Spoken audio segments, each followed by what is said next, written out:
Kidlat News Updates. Sa ating mga balita, 57-year-old na babae patay matapos saksakin ng dating kinakasama, 33-year-old na anak sugatan. Civilian mission sa West Philippine Sea itutuloy sa kabila ng paparating na malaking puwersa ng China. Komiteng tututok sa karapatang pantao binuo ng administrasyon. Buy and sell ng bigas ng NFA tuwing emergencies isinusulong ng Kongreso. Ako po si Cesar Soriano, kasama ang buong puwersa ng Kidlat News Channel para ihatid ang mga nangunang balita sa buong kapuluan ngayon.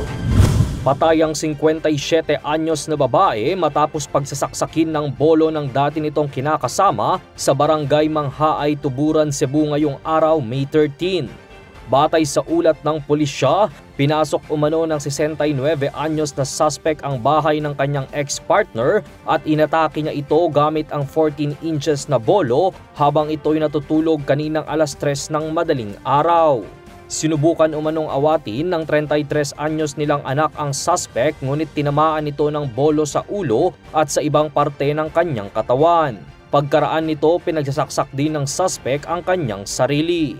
Saad ng pulisya, selos ang tinitignan nilang motibo sa nangyari matapos umanong malaman ng suspect na may iba nang kinakasama ang dati niyang karelasyon. Samantala, nagpapagaling pa sa ospital ang kanilang anak habang hinihintay pang makarecover ang suspect na nahaharap ngayon sa kasong parricide. Tuloy pa rin ang civilian mission sa West Philippine Sea o WPS sa kabila ng mga ulat na mayroong malaking puwersa ng Chinese vessels na papunta ng Scarborough Shoal. Sa statement na inilabas ni Rafaela David, co-convener ng Atin Ito Coalition, kanyang iginiit na walang pagbabago sa orihinal na plano at kanilang haharapin ang pananakot na ginagawa ng China. Dagdag ni David, isang mapayapang paglalayag ang kanilang misyon at hindi ito provocation. Ang tanging layunin lang umano ng programa ay pangalagaan ng territorial integrity sa West Philippine Sea. Iniutos ni Pangulong Ferdinand Marcos Jr. ang pagbuo ng isang komite na tututok sa pagprotekta ng karapatang pantao sa bansa. Sa inilabas niyang Administrative Order No. 22, layon nitong paigtingin ang mekanismo sa pagsusulong ng karapatang pantao na nagbabawal sa torture, force, violence, threat, intimidation at iba pang aksyon na maaaring makasira sa moral at pagkatao ng mamamayan. Ang nasabing special committee ay pangungunahan ng Executive Secretary habang co-chairman naman ng Justice Secretary at kalihim ng Foreign Affairs at tatayong miyembro nito ang DILG. Pinagdiin ng Pangulo ang kahalagahan ng pakikipagtulungan ng Pilipinas sa United Nations for the Joint Program on Human Rights sa pagpapaigting ng law enforcement, criminal justice at policy making na magtataguyod ng karapatang pantao.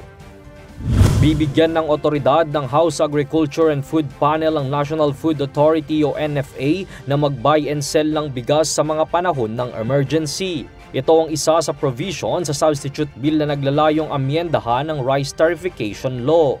Base sa report ng komite, kasama sa emergency situation sa mga sumusunod: kakulangan sa supply ng bigas, tuloy-tuloy na pagtaas ng presyo ng bigas o isang malaking pagtaas ng presyo ng bigas.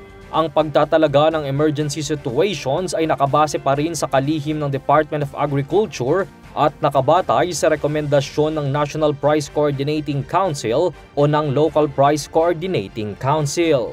Para sa Kidlat News Updates, ito si Jai Reyes nag-uulat. At inyo pong natungayan ang mga headlines sa nakalipas na mga oras. Manatiling nakatutok sa mga susunod na updates at breaking news. Ako po si Cesar Soriano, kasama nyo sa bawat pagputok ng balita.